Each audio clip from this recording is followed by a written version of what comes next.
This is a short tutorial on looking at functional skills English and specifically features of text within that. So this is a really common exam question in both level 1 and level 2 papers.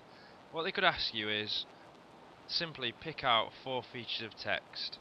So when you're looking at features of text, the important thing to remember is it's not actually what the wording is specifically. It's all about how it comes across visually, how the features on this page help you to navigate around and find the key bits that you're looking for specifically. So what I've got up here is a web page for InTouch Care. And we're going to look at the various features that occur on this page, and then after that we'll go through any others that you could see as well as good examples. So first of all, in the top left you can see the actual name of the company. If you're looking at a book, for example, that would be your title, your heading, and that's going to tell you, hopefully, what it is you're going to be looking at, or what generally this page is going to be about. For this case, it tells you what the company does a little bit here, so education and training. So you know if you're in the right place, essentially. Then underneath that, I've got lots of links. So this will probably be specific to a web page, and these are just guides basically to see if you need to get to a specific section. So currently we're on traineeships, which is highlighted. So if you were coming to this web page thinking that's what you need information on, you can just easily click that link and that should take you to the appropriate place. Underneath that, we've got a subheading. So specifically says again, traineeships. That's just a way of breaking up larger pieces of information, and again tells you if you're in the correct place by looking at the subheading. The traineeships will be informing you that everything underneath that's what it's talking about. Okay, the next one, right underneath that again, is bold text. So you can see this sentence here is slightly darker than all the rest of the wording.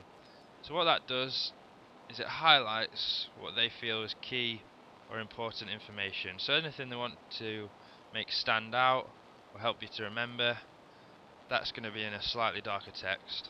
I'll just rub that back out so you can see clearly how it's darker.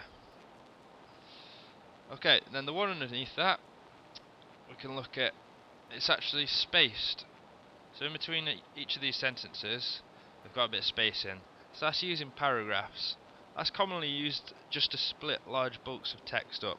So instead of seeing one massive chunk that is not going to look that appealing to read, you can split it up into sections and straight away it looks a bit more manageable. Okay, the next one down, we've got bullet points. You can see these 3 dots on the side. That's a way of splitting key information up into a list. It doesn't necessarily have to be in order, as there are no numbers there, but it's just, again, similar to the work that paragraphs do.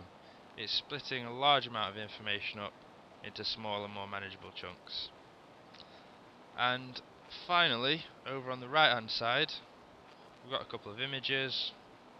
So they're usually just a nice visual display of information. Again, something else that's going to hopefully grab your attention and direct you around the page. Okay, we're just going to move on now and look at a couple more that we haven't looked at on that page, that we haven't come across. So a few of the common features. We looked at bullet points, as I said, but you can also have numbered lists.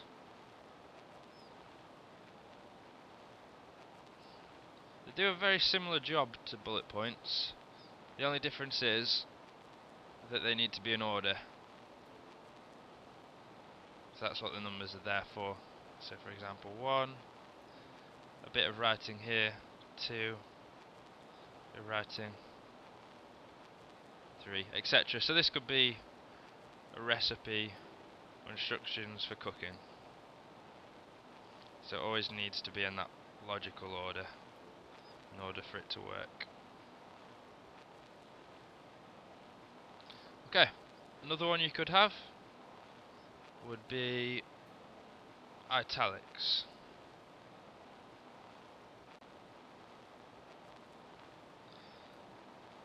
So that is where your writing will look a bit slanted.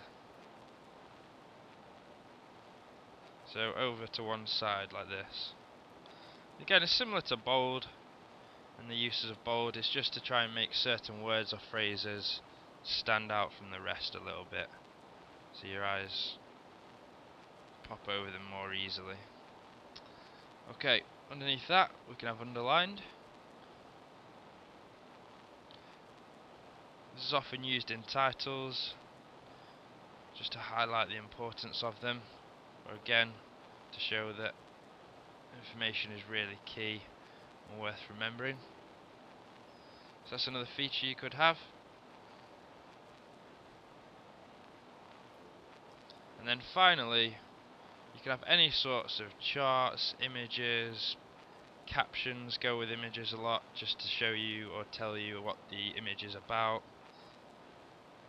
And they're all just visual representations to help you imagine some more about the information.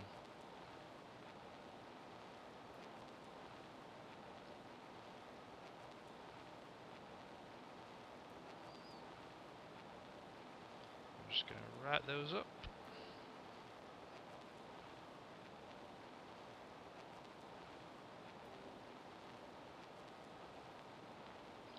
Okay, and they're the main features that you could see crop up in an exam question. Now usually they will just ask you to pick out 4 examples and possibly write them. So for example, if you were doing a title, you'd write the title and then you'd quote what the actual title from the document was, and that would be your 4 marks doing that for each one.